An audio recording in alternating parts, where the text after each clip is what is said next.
teams right there. Without further ado, let me introduce your presenters for today. Shannon Thornton is the Director of Scholar Intervention and Data at Warrensville Heights City Schools in Warrensville Heights, Ohio. I have the pleasure of being her Customer Success Manager, and she is doing some amazing things at that district. And so I'm really excited for you all to learn from her. She's going to share some strategies that she has implemented in her district to help provide better and more effective support to students that need that extra support and work in the area of reading. So Shannon, welcome. Thank you for presenting, and I will hand it off to you. Thank you so much, Ashley. And thank you all so much for joining and stopping in to the session. It's amazing to see. Now we're at 49, 50 people here from all over the country. So I appreciate you all dropping in the chat where you're from around the world, Morocco, Chicago, California. So this is super exciting. I am from Warrensville Heights, Ohio. Like Ashley said, they keep coming in Michigan, Indiana, Maine, and I do really hard work. So when I wrote this session proposal, hit the easy button. And I just want to say there's nothing easy about MTSS. There's nothing easy about intervention. There's nothing easy about the work that we do. But hopefully these steps help to simplify it into 4 very easy to implement parts. So let's go ahead and dive in. Feel free to put any questions that you have in the chat. I can't see the questions, but Ashley will help me out, and I'll try to go back and forth to answer any questions that you have. The objectives for today's session is hopefully you walk away with the understanding of how Warrensville Heights Elementary School uses a school-wide MTSS to increase reading achievement and close knowledge gaps. Participants will learn how Warrensville Heights Elementary School uses assessment data to systematically provide the proper intensity of reading intervention or enrichment to scholars in grades K through 5. And participants will learn how to streamline multiple data sources using branching minds to efficiently document and analyze the effectiveness of academic interventions. So a little bit about Warrensville Heights City School District. We are a very small district as compared to our neighboring school districts such as Cleveland, which has about 30,000. We have 1,963 scholars in total. Today, I'll be talking about just our elementary school, which is the largest school in our district. We did a whole remodel of our district. Our district has 4 brand new buildings. So on the slide, you can see our brand new elementary school. We took 3 buildings and condensed it into 1. So it is our largest building. We have 721 students. In that building, we service grades 1st through 5th grade. Our preschool and kindergarten scholars are in another new building called our Early Childhood Center. Our attendance rate is 90.9 at our elementary school. Our student-teacher ratio is 17-1. Our spending per pupil is $12,006. That's about $150 above the state average. We're not a very racially diverse district, with 92.5 of our students being African American, 3.5 Hispanic, 3.2 multiracial. And we are a very poverty-stricken district. 99.4% of our students are economically disadvantaged, and 17.1% of our students with disability. So what you see in our district is you see a lot of poor students, but you can see our spending per pupil is high. And that is because our district is a large business community. So we have a large Amazon warehouse in Warrensville Heights. We also have a brand new casino in Warrensville Heights. It's a racino where they do horse races. It's very popular. We have a lot of retail, we have restaurants, and we also have factories. So that's where a lot of our money comes from.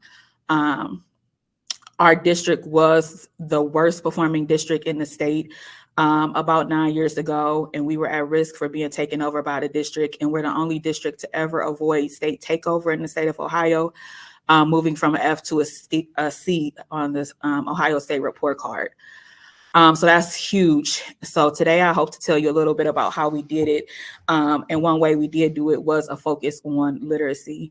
And I did mention at the bottom that we have all new state-of-the-art buildings. It's over $110 million investment from city taxpayers. Everything we do, our district is centered around our district goal. Our district goal through 2026 is to increase math and reading grade level proficiency by 7% each year as measured through state and district adopted assessments. We have two strategies in our district to reach our goal. Our first strategy, which I'll talk about today, or a part of it, is to implement a multi-tier system of support for all scholars. That's both academic and behavioral systems, and then also implement explicit instruction strategies throughout the district to increase student achievement. So to the easy method, how do you create a reading intervention program in your district or in your school building? And the first step, the E, is embed. So one of the things that I found in doing this work, and I've been with the district for 3 years, so this is my 3rd year in the district. I was brought on after COVID, our first full year after COVID, as the director of Scholar Intervention and Data. So it is a mouthful. So I do all of the interventions, K-12, both behavioral and academics.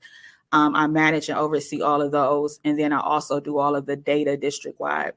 And in my 3 years here, one thing I found to make interventions effective is you should, I won't say must, some interventions are effective before school and after school or during lunch and pullouts. But it's best to embed it, if you can embed it into your daily schedule. So in our schedule, K5, our NNI, which you'll hear me refer to, it stands for No New Instruction, is embedded in our daily schedule. A few pros to that: scholars are captive participants. When we try to implement different interventions or tutoring, high dosage tutoring or after school programs, after school, before school, on the weekends, we've tried and we've done everything. We found the most success when our scholars are there during the school day. They are legally obligated to be there. We don't have to worry about attendance issues or extracurricular activities or appointments. The kids are there. Another big issue, which I know everyone is facing around the country, is getting people to work. During the school day is hard enough, but then also asking our staff to come before school or after school on a Saturday. So it's best when it's embedded because your staff is contractually obligated to be there. And then when we are doing it on the weekend or after school, we're often offsite. You don't have access to those instructional resources, and then also the support staff. So a rule of thumb is to make it easiest to embed it in your schedule. If you have it embedded into your schedule, you're ready to move on to step 2. If you haven't embedded it in your schedule, just a few tips. Determine who in your building creates the master schedule. Discuss how to modify the current schedule to include a structured intervention period. We talk to a lot of other district scheduling experts, MTSS experts, regarding ideas. How do they do it? How do they combine? How do they mix kids, mix teachers, use support staff, and so forth and so on. Developing the schedule is a lot of work. You saw our numbers. We have 721 kids in our elementary school. We have over 100 staff.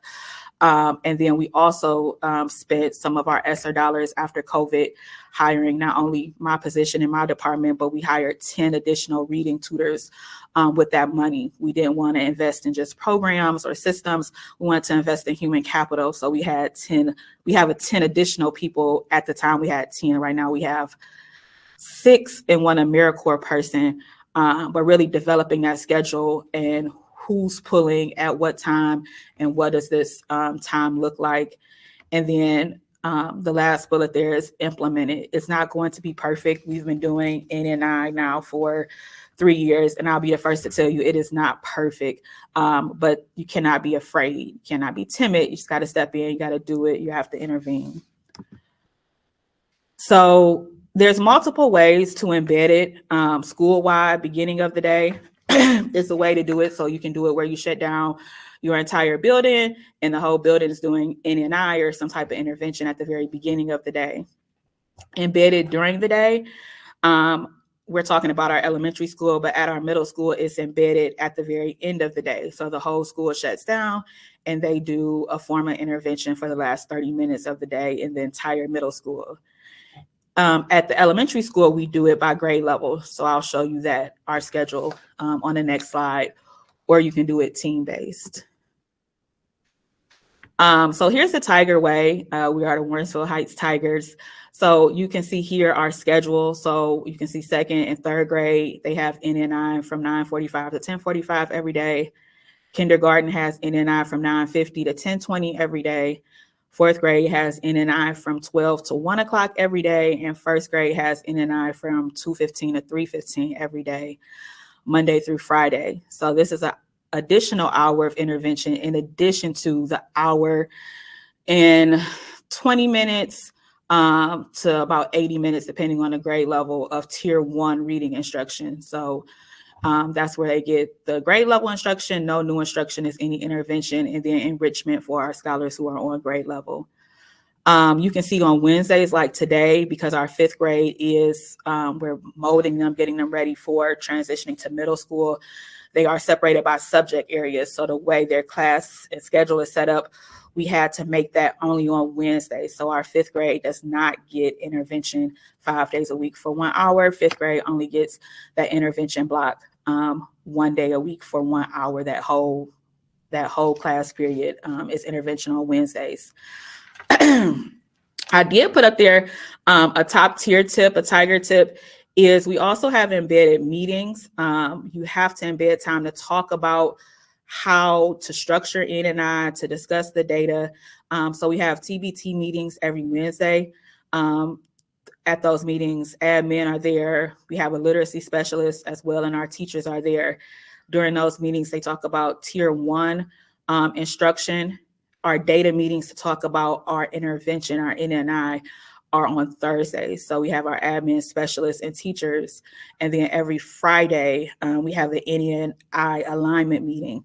So that's when we have our building principal, our AP, our literacy specialist, a data coach, and myself. We meet, we sit down, we look at our Acadians progress monitoring data. We have tough discussions about the science of reading, when to move on, what to do when things aren't working. So on top of embedding the time into the schedule to actually do the intervention, I will also recommend, when you're making a schedule, to make sure there's dedicated time to talk about the actual intervention, the structure of the intervention, the documentation, and the planning. One thing about embedding it is attendance. So a big part of any intervention is you have to keep track of, is the scholar there? That's a big part when you're looking at, is the intervention effective? So we do use branching minds to track the attendance, to monitor the attendance. And we got a lot of pushback, just to be transparent, when we first started, because teachers have a lot on their plate. So they felt like, we already took AM attendance, Ms. Thornton, why do we need to take it for NNI? We found it was very important in branching minds to track the attendance for NNI. Because just because a scholar is in school doesn't mean that they were there for that 9:45 to 10:45 time. They could have been pulled for a field trip. They could have been pulled because they went to the nurse because they had a tummy ache. We also like to keep attendance for teacher reasons. We had, especially the first year we did NNI, we still had a lot of teacher absences due to COVID. So it's very important for us to track and just not say, oh, our intervention isn't effective, so let's scrap the whole program. We wanted to make sure that we were documenting if the child was just not in school, but was the child actually able to get the intervention. And that's one reason why we appreciate branching minds, because it allows us to keep track of our attendance. So I'll stop right there.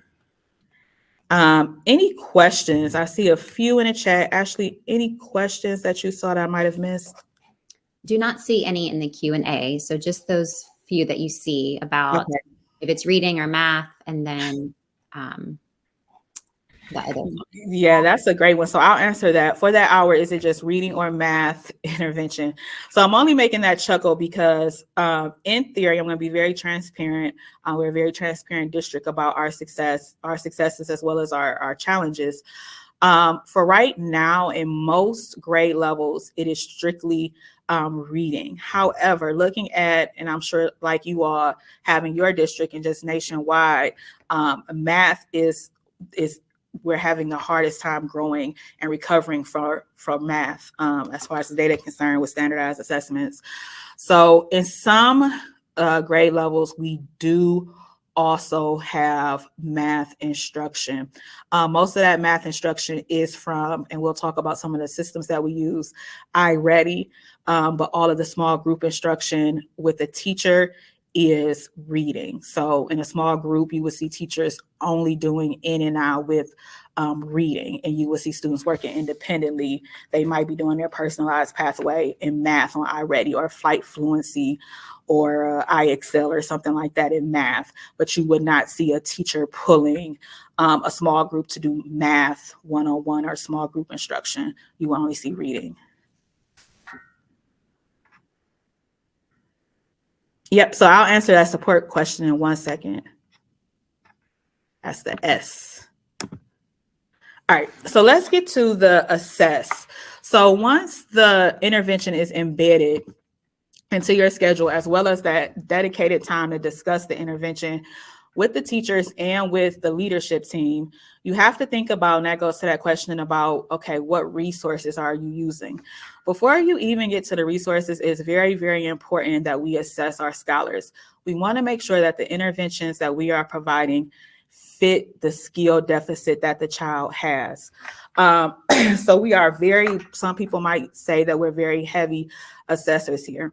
So we do basic assessments. We use our universal screening assessments to identify students who are below grade level. For K-5, that is a cadence. We do a cadence reading, and we do I-Ready. Diagnostic assessments to pinpoint specific skills to address. Once again, our diagnostic is a cadence. So a cadence gives us benchmark data, who's at above or below, but then it also gives us the specific skill deficit, so we know what to target during our N&I time, during intervention. And then progress monitoring, we also use a cadence to progress monitor. We progress anybody who's not at grade level bi-weekly. So if you have those assessments in place where you can identify, pinpoint, and monitor, you're ready to talk about those supports. If not, determine and select assessments that are valid and reliable. There's a lot of resources out there about it. We did not just choose these assessments randomly. We took a lot of time with our literacy team. We actually got a large grant from the state, so we were able to create a local literacy plan, and we spent a lot of time choosing assessments that were valid, that were reliable, and that would give us the results that we needed to provide the proper intervention. That other bullet there is training your staff on how to administer assessment. And what I've found in this role over the last 3 years, and also their purpose, especially when we're giving so many assessments, and we are giving a whole lot of assessments, it's important that the staff understand their purpose. So at our district leadership team meetings, really going over, okay, as the leaders, we have to know why we give a universal screener. We have to know why we give a diagnostic. We have to know why we give progress monitoring assessments, and making sure we're using the right language. We have a department that creates, our curriculum and instruction department creates a testing schedule that goes out at the beginning of the year. That's very important, so that the leadership team, the teachers, and the students can plan accordingly and know when to expect these assessments and the results. Sharing the data with the stakeholders is also very important. Part of my job is to make sure that the data is easy to read and friendly language for all stakeholders. So making sure parents get those letters and they understand what the data means, and they understand how we're using the data to support their student, their child, making sure administrators know how to read the district level data and reports, and making sure teachers know how to read that data and report and use it to inform their instruction. The meetings we talked about, making sure that we have time in our schedule during the day to monitor and analyze that data, and have those discussions around the data and discussions around what to do now that we have the data. And then determine if we need to modify or change the intensity or type of intervention or enrichment based on our results. So here's our assessment breakdown, and I included everything. I didn't take out the secondary, and I saw someone's comment about secondary. I could do a whole additional hour of our secondary program. I'll touch on it a little bit. But we think about, like I said, it's important for our staff to know the purpose of all of these assessments. So we break it down into two major categories: our assessment for learning and our assessment of learning. So one, before we start to teach anyone, we need to know exactly what they need to learn. So assessment for learning. So we look at our universal screener, we ask the question, which students are at risk? That's what a universal screener answers the question, which students are at risk? Our universal screener, like I said already, is I-Ready, Acadience, and at the secondary level, we use STAR, Renaissance STAR. And we also use, I don't think it's up here, but we also use Procore. So we use, and that's the Ohio vendor, we use Procore for science and social studies. Our diagnostics, we use I-Ready, Acadience, and STAR. Progress monitoring, we use Acadience and STAR. Our short cycle assessments are created in-house, but we do administer those through E.A.S.Y. Our benchmarks are made in-house as well. We use state release questions, and that is administered through E.A.S.Y. And then our summative assessment is our Ohio State test. Branching Minds streamlines all of these assessments. So I talked about with the embedding of the intervention in our schedule, we use Branching Minds to track attendance. We use Branching Minds to streamline our assessments.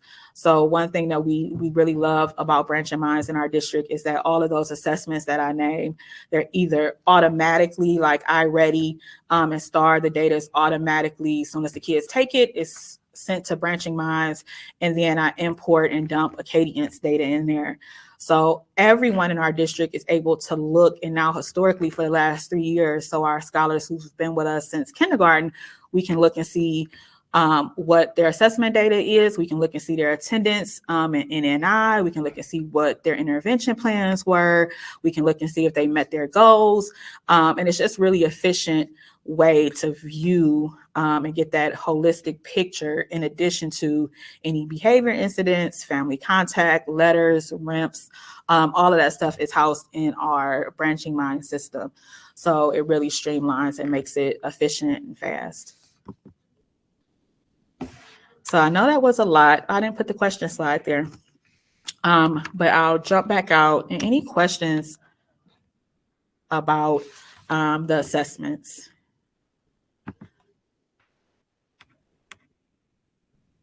Yes, so I jumped to the last one first. So I'll move my way up.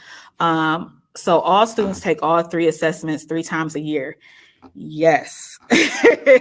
Yes, all 3, all levels, grades, K through pre-K now. We actually added pre-K. I should have put that up there. All grade levels, pre-K through 12, take a universal screener for math, a universal screener for ELA 3 times a year.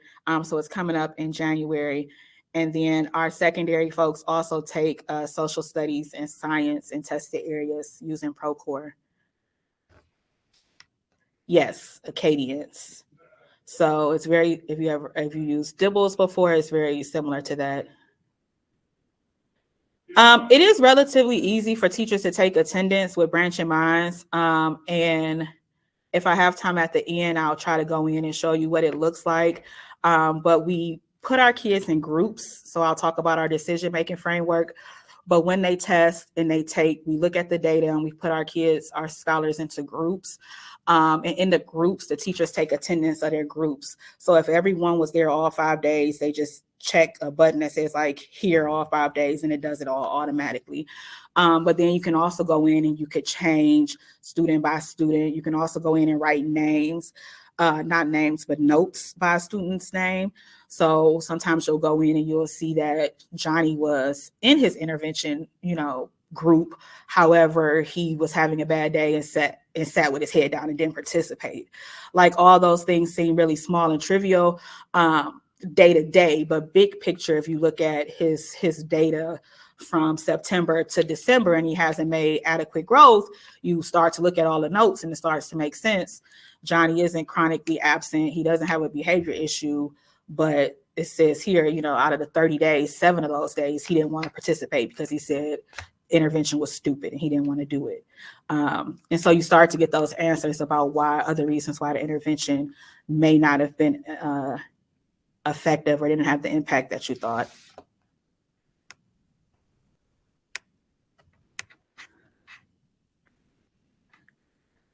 Yes.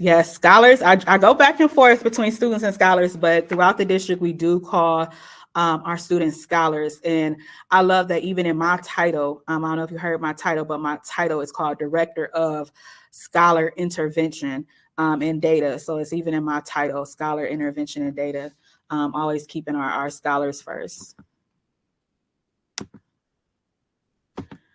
So let me jump back. I close my slide by accident. Step 3 is that S. So select and provide appropriate support. And this is a lot of questions we always have about the support. So what I'll do before we leave today is I'll drop a link to a folder where I just literally threw anything I could find in my drive. And in there is a decision-making framework. And in the framework, you'll see all of the different resources that we use. Again, in our local literacy plan, there is a district adopted resources. We also have a literacy closet that we use that we have games. We also have programs such as iReady that we use for personalized pathways and learning.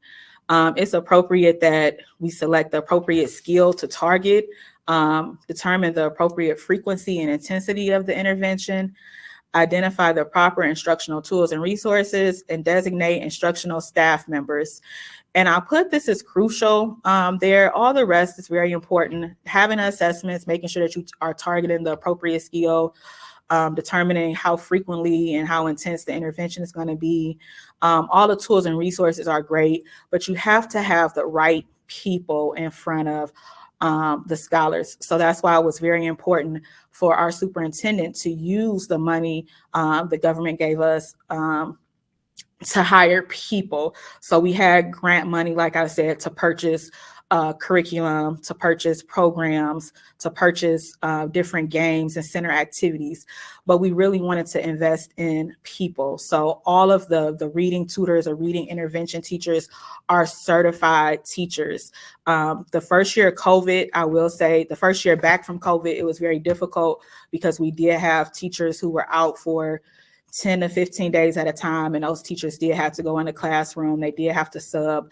But now we are very, very strict on our reading tutors, our reading interventions teachers. They do not sub. They pull their groups as they're instructed to, because we have our best and most trained specialists working with our lowest scholars. That's very, very important. And we're very intentional about which students and which scholars we place with which staff members. So if you don't, or if you already have those appropriate resources and supports for intervention, go ahead and move to that fourth step. If not, I'll put down to develop a comprehensive plan or framework that allows for intervention decision-making. And if time allows, I'll show you what ours looks like so you can see some of those tools that we use. Ensure the proper resources are available for use. The very first year, we were still getting things in are still determining that we have a lot of students with this particular need. We have a lot of students that are struggling with this. What can we use? And I know this is intervention, and it's no new instruction, but we also have kids who are reading at or above grade level. So making sure that we had the novel support for them. And then we got into really great conversations about we just can't have, because the kids are at grade level, they just can't read a book. What are we doing intentionally to continue to help them to make sure they grow? So that kind of turned into, that is kind of new instruction. So some people were saying, well, that's new instruction. This is called no new instruction. So just having those conversations to make sure that all children during N&I are getting something. So it's not always just an intervention. It also is an enrichment period for some of our scholars. And then again, hiring, developing, training staff members in best practices and use of intervention programs. So all of these programs, I was working with a teacher yesterday, found foundations, working with even E.A.S.Y or the E.A.S.Y toolbox, just making sure that teachers know how to use it and we give them the PD and the proper time to explore those things. It's very easy to give someone a piece of paper and just say, if the child is low here, then we want you to use this tool. But we want to make sure that the teachers are trained. They know how to use all the resources in any kit, if they go to the proper PD, so they know how to implement the intervention or the program.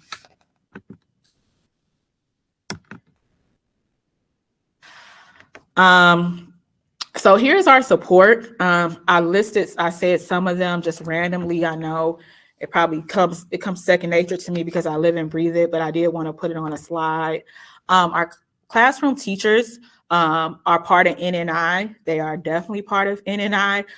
In some grade levels, the teacher keeps his or her scholars in the classroom, and then they divide it. So yesterday I was in the N&I and the teacher had, 4 groups on the board, and she had one group in front of her. She had one group reading a novel, another group was on E.A.S.Y, and other group was working on work in their folders. In some classroom, in some grade levels, what you see is you'll see teachers who take 100 students in 4th grade and they put them based on their ability and skill level, and then they separate it up based on, if I'm the reading teacher and I have training in the science of reading, then I will take the lowest ones because my skill set is higher there. But if I'm not a strong teacher, say if I'm 4th grade and I really teach science all day long, I'm going to take those kids who need enrichment, do a novel study and work with them on their writing skills. But we utilize all the classroom teachers. Our paraprofessionals in kindergarten, we don't mix everybody up. All the kindergarten teachers are fortunate enough to have a paraprofessional. So if you go into our kindergarten classrooms, you will not be able to tell a difference between our paraprofessionals and our classroom teachers. So they work with the group while the teacher also pulls the group. We have those reading teachers I talked about. Right now we have 7, and then we also have an AmeriCorps teacher that works with a group of scholars. We have a Title I teacher, we have a literacy specialist, we have a data coach. I didn't talk about our testing team, but we do have a testing team, which is comprised of kind of all of these people, a mix of paraprofessionals, the reading teachers, the Title I teachers, literacy specialists. When you think about all that testing to get it done and get it done efficiently, and in a tight time frame, we take those support people out of the classroom. We pause N&I for a week, and we just kind of do all hands on deck. I'm testing, our data coaches testing. Sometimes you might see our APs testing to try to get the kids tested as quickly as possible so we can use that data to make those groups. Building admin, and of course myself, and I oversee it. But it is all of those people that's put myself last. It's all of those people that come before me that really do the hard on the groundwork day to day. And then a decision-making framework, when you were asking about support, here's some of the support right here. West Virginia Phonics, Foundations and Hegarty, Geodes, Phonics for Reading, Decodable Text, our iReady Toolbox, a literacy closet. So again, that has a lot of different center activities, games, and things like that to practice those skills. We don't have a whole lot, like enough for every teacher to have 3 or 4. So we do have a system where there's a Google Sheet so you can see everything, and then you can request it, and our literacy specialists will deliver it to the classroom. So if you know a particular group is working on, CVC words, and it's, in the literacy closet, there's a game or center activity for CVC, you can request it and you will get it. And we use our iReady pathway and then novel studies. Support and selection. All students have intervention plan and branching minds. This provides all staff members with an efficient way to view intervention goals, monitor student progress, and determine if the intervention is effective. So in branching minds, we create intervention plans. So once we complete the assessments, we look at the assessment data and we put students in groups of, most groups are somewhere between 4 or 5, depending on the data. So you can see in that picture, we have a group of 4, and that teacher will put those scholars in a group in branching minds. They might name them, some of everything, teal, cavaliers, browns, whatever you want to call the scholars. But inside the intervention plan, the students have a goal. The teacher lists they put in the resources they will use. So if they're using GEODS or they're using Foundations or using Haggerty, they will put that in there. And it's helpful, especially now in year 3, because the teacher, so if I was in 2nd grade last year, the 3rd grade teacher can look back and see, okay, what did Ms. Thornton use with you last year? What strategies worked and did not work? Did you use the manipulative from the literacy closet? Any of those things to make those informed decisions. Any questions about the support and selection? Shannon, yeah, there are a couple of questions. One is, was it hard to get teacher buy-in for NNI? And this question is, as a literacy specialist who does tier 3 interventions, I struggle to empower teachers to do in-class interventions with their tier 2 kids. Yes, absolutely. It was difficult. It's so difficult. I only laugh because I thought about this title over and over again, Ashley, and I said I should probably change this title because it's so hard. So every day we're getting buy-in, and some weeks are better than others. But again, I think it goes back to really providing those teachers with the support that they need to feel empowered in those roles, and then being really honest with your staff's ability. I always say it's a skill or will. It is not that some people can't or don't want to do it. They just don't have the skills to do it. Like I'm a certified English teacher, but I'm 4'9". When you ask me to go down and teach blending or do nonsense words, I'm out of my element. I'm sure I could learn if someone taught me, but that's not where my comfort level is. So if you're asking teachers to do it, you have to make sure you support them with the proper training. So with the literacy grant that our district did receive from the state of Ohio, we were able to get most of our teachers, letters trained in the science of reading. So I think that's why we have so much buy-in, is we do have that training. And that training, I believe, was a year. It's a year-long training to be letter certified. And we have several staff members right now who are being trained to be a letters trainer. So we're trying to build it in-house. And a lot of it is really the thoughtfulness that goes behind the groups. So if you do have someone who's not confident in working with those students who are struggling, a 4th or 5th grader who still can't blend or is having trouble with letter sounds, you want to put someone in front of that scholar who's an expert in that. An example of that is, even with our strong intervention program, pre-K through 5th grade, we still have students, transient population. We have students who come in, and then even some of our own students who are not strong readers still as they enter 6th, 7th, 8th grade. And then even in high school, we have students who are struggling. So we took one of our kindergarten teachers voluntarily. She wanted to leave the kindergarten classroom and try something different, but she is teaching an intensive intervention class at the high school, and she's using rewards because I hear you. It's very hard to get our high school teachers. They have a reading intervention class. They use Read 180, and it's hard to get their buy-in because they want to do novel studies. They want to talk about high level stuff, but they have students who are reading at a 3rd and 4th grade level, sadly.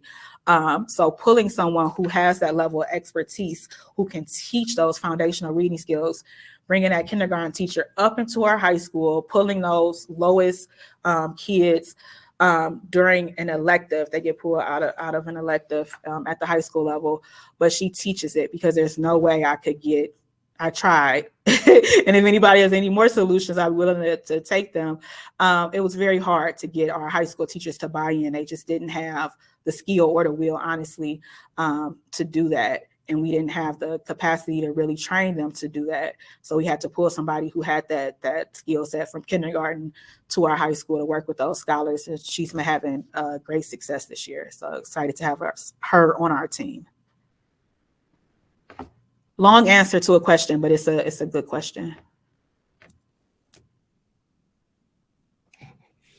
So does each child have a goal in intervention support regardless if they are on grade level, or do you just target specific students? That's a great question. Unfortunately, like a lot of districts, our MTSS triangle is inverted, right? It's flipped over. So about 75 to 80% of our students are below grade level. So most of our scholars have an individual intervention plan and branching minds. We do put it in branching minds as a group to take that workload off the teacher. So using our decision-making framework, we look for similarities, and then they could put that plan in branching mind as one. So you might see a teacher with 20 kids with 4 groups in branching minds.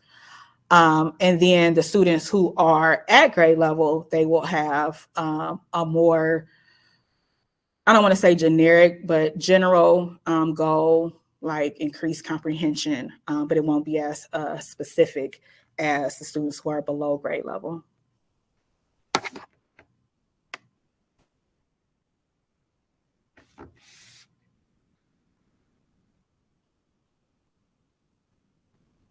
Any other questions I missed? How do you make the decision for which tier level to use to support a particular student and when to move them up or down tiers? Do you just use your screeners? Mm-hmm. That's a great question.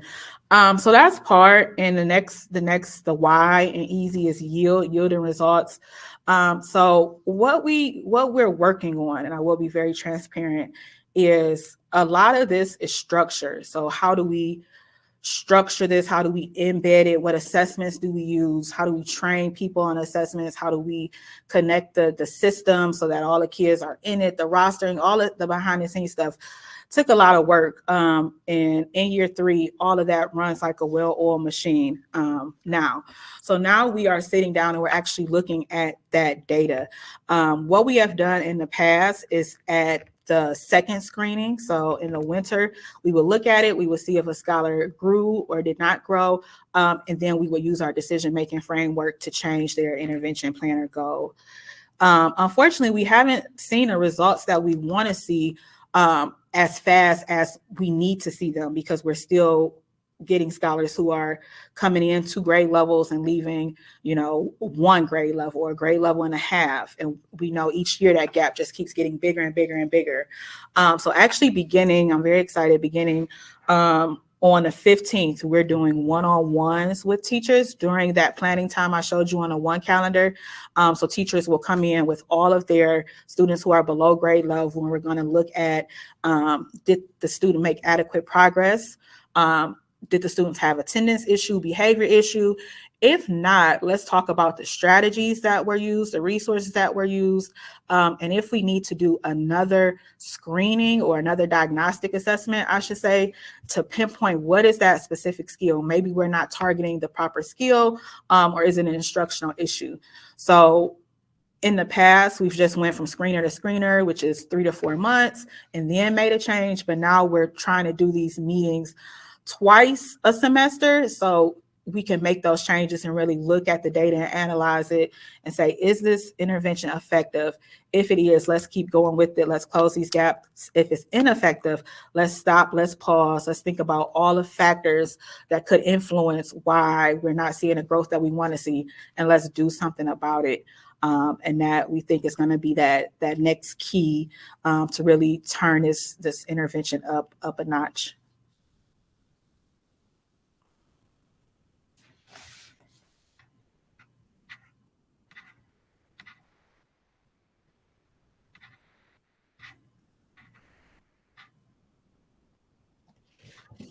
Shannon, I think we have 15 minutes left. So if you want to go ahead and finish, and then we can definitely grab as many questions as we can at the end.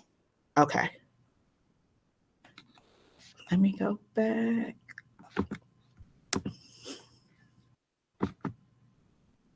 So the last step, and we kind of touched on this a little bit, is to yield the results. In the state of Ohio, we moved from A through F scale to a star scale rating. And last year as a district, we got 3 stars, which in the state of Ohio means that we met state standards. And Warrensville Heights Elementary School also earned 3 stars.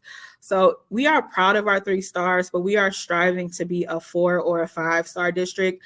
As you can see, we have all of these programs and people and things in place. So we're really working hard to yield the results. We know that we can be a 4 or 5-star district. So we're really trying to think of what are the things we need to fine tune.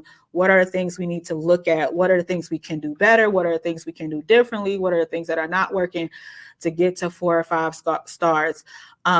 It's rare for anyone in the state of Ohio, when you look at the state of Ohio and you look at demographics that are similar to ours, whether it's socioeconomic status or race, to even get 3 stars. So they're in with our poverty level to look at it and say, you know, 3 stars is awesome, but we are not satisfied with being a 3-star district. We actually predicted we would get a 3.5, so we were very disappointed with our 3 stars. So it's continuous work. It's very hard work. And I think I've said that over and over again. Even when I laugh because it's like, oh, this is so hard. And you feel like you're doing so much right. And I feel like that all the time. We're doing so much right. We're doing everything by the book. We're getting it. Why aren't we getting the results? But I think just to end with, you know, you just got to keep trying. Every year brings on new challenges. It brings on different challenges. I think everyone can agree that after COVID, education changed drastically. It's very hard. Our kids are coming in with us, even our pre-K students, more students with social emotional issues, more nonverbal students. We have an influx of students with autism. So we're dealing with so many new behaviors, and things are constantly changing. But we do the hard work. It's nothing easy about it. I think the easiest part is setting up this framework, but getting the results definitely takes a lot of hard work and effort. So I believe that was the very last slide from me, and then I'll take the rest of the time to answer any questions.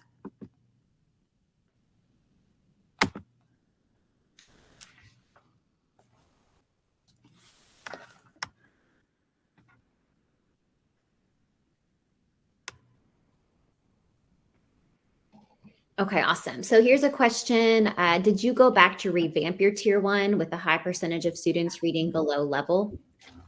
That's a great question. So a quote we use a lot at the district level is, you cannot intervene your way out of a tier 1 problem. You cannot intervene your way out of a tier 1 problem. So the fact that we have 75, 80% of our students who need tier 2 or tier 3 intervention definitely shows us that we have a tier 1 issue. So we are right now in the middle of a new curriculum adoption for grades K-5. We have 2 different curriculum that we are piloting from different teachers at different grade levels. Then we are also that second strategy, explicit instruction. We're also going into classrooms more, monitoring instruction, providing feedback. We work with other districts to go into the classrooms and do walkthroughs. So we're doing that on the tier 1 lens, I didn't mention, but we do, the director of scholar intervention and data. So I oversee everything tier 2 and tier 3. And then we also have a director of curriculum and instruction. She was on the very first slide. Her name is Roxanne Lozar, and she oversees everything tier 1. So we are definitely aware that it is a tier 1 issue. So this is kind of like a Band-Aid of the issue, but we are trying to close those gaps. Great question. Shannon, can you speak at all to social, emotional, behavioral aspect at your school? Are you working with behavior and the implementation of tiers? Do you have any tiered system with that? Yes. So our tiered intervention for behavior is overseen by our PBIS team, but I do oversee the data and the implementation in Branching Minds. So our PBIS team in each building work with the building principal to establish different interventions for kids who are in need of tier 2 and tier 3 intervention. And we use Branching Minds a great deal with the PBIS team. So I meet with the PBIS team. We put all behavior incidents in Branching Minds grades pre-K through 12. So again, we're also able to track any patterns with behaviors. And kids who are identified as tier 2 or tier 3, we don't really have a science behind that. There's no decision-making framework. We just use the data to say, hey, this kid has 10 behavior incidents in a month of November. Why don't we look at the different supports that we have? So one of the tier 2 interventions that we have at our elementary schools, we have Kings on a Mission, and it's run up by one of our guidance counselors. So they expose them by taking them on different field trips. They have different influential figures from the community come and speak to them. They just went on as 4th and 5th graders. They just went on a tour to a college.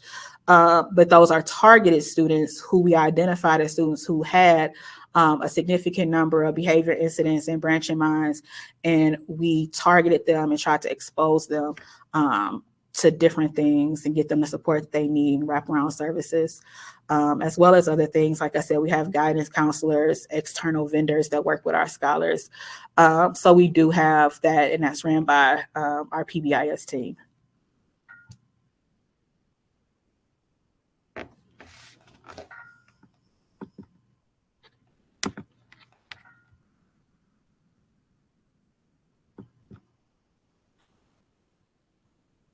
It's just, I see the last question. I scroll down, actually. Kings on a Mission is it's called that. It was created by one of our counselors.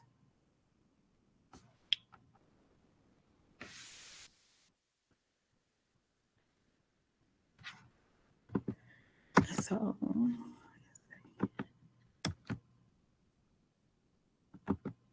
Shannon, I know there's a couple of people requesting to see attendance in Branching Minds. As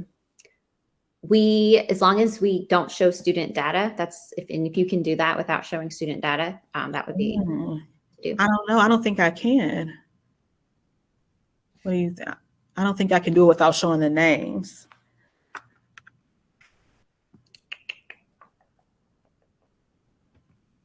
That's the only thing. Yeah. Maybe if you could maybe screenshot some things and edit out the names, and maybe we could send it out. If you want to send it to me, I could send it to that's perfect. The participants. Yep. So what I will do is I'm going to drop in the chat a Google Drive link. So it's a folder. And in the folder, and I'll definitely send those screenshots to you, Ashley, because it's helpful to see how it's done. And I'll also put my email in there. If you have any questions, I'll be happy to talk to anybody about how to do it. When I got hired, the person that wanted Branching Minds for the district, she transitioned out as I was transitioning in. So a lot I had to learn on my own with the support of Branching Minds. But a lot of people say that's new to the district now is relatively easy. Like once someone shows you once, it's not complicated at all. It's just the simple fact that you have to do it. When you go into Branching Minds, they actually have something called to-dos right in the upper right-hand corner, and administrators can get an easy printout of to-dos. So what I like to do is if I see that we have 230 overdue to-dos, I'll just download that list and send it straight to our APs, and they just send that email out to teachers. So that's very helpful. Thank you for the demo.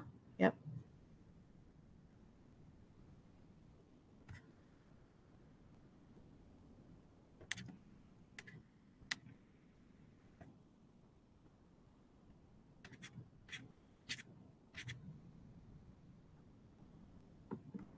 All right.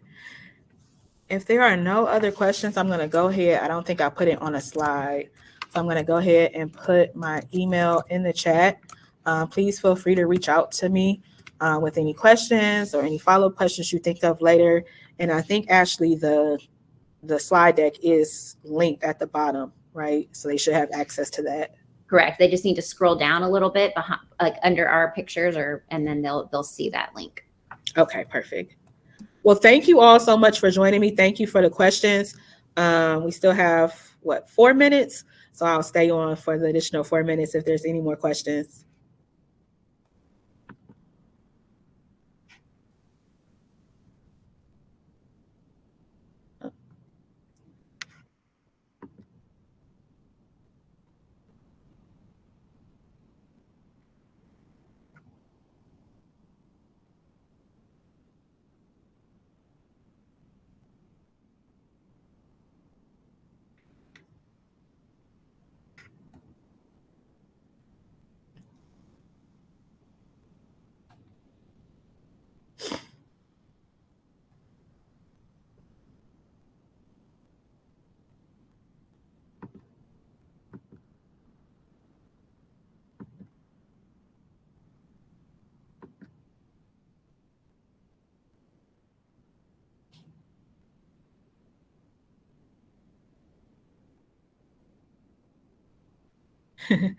$9.40 in Morocco. Wow.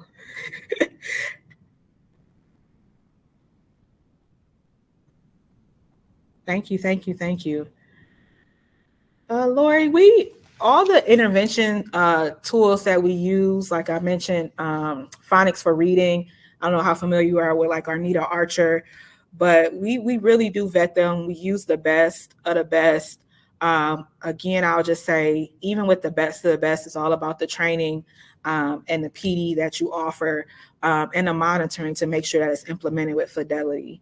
But all of the supports and programs that I mentioned in our decision-making framework have been vetted.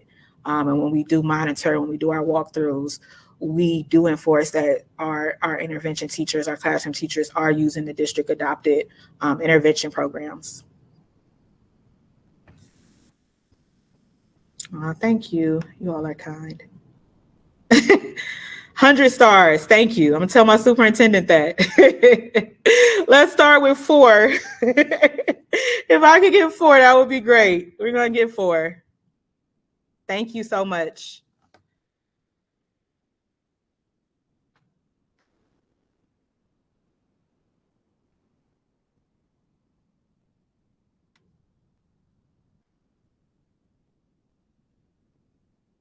I didn't see that one.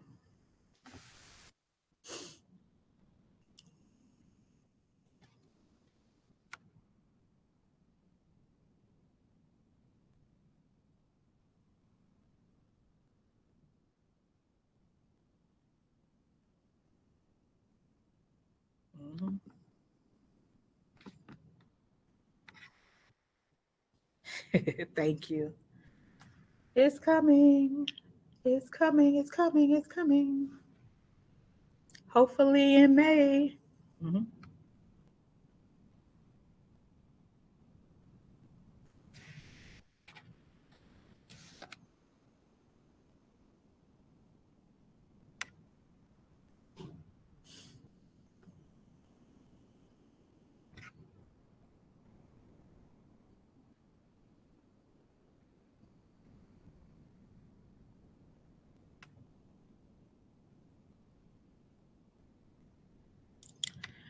All right, Ashley, we're at 3:45. Did you need me to send you anything?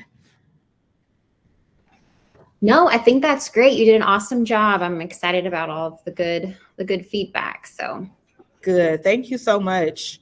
I appreciate your help absolutely. with the chat. That was helpful. Yes, no, it was great. So if I hear anything else, I'll let you know, but definitely send me those screenshots if you can, and I'll make sure that they get them. Okay, sounds good. Thank you so much. Okay, you have a great night. You too. Bye-bye.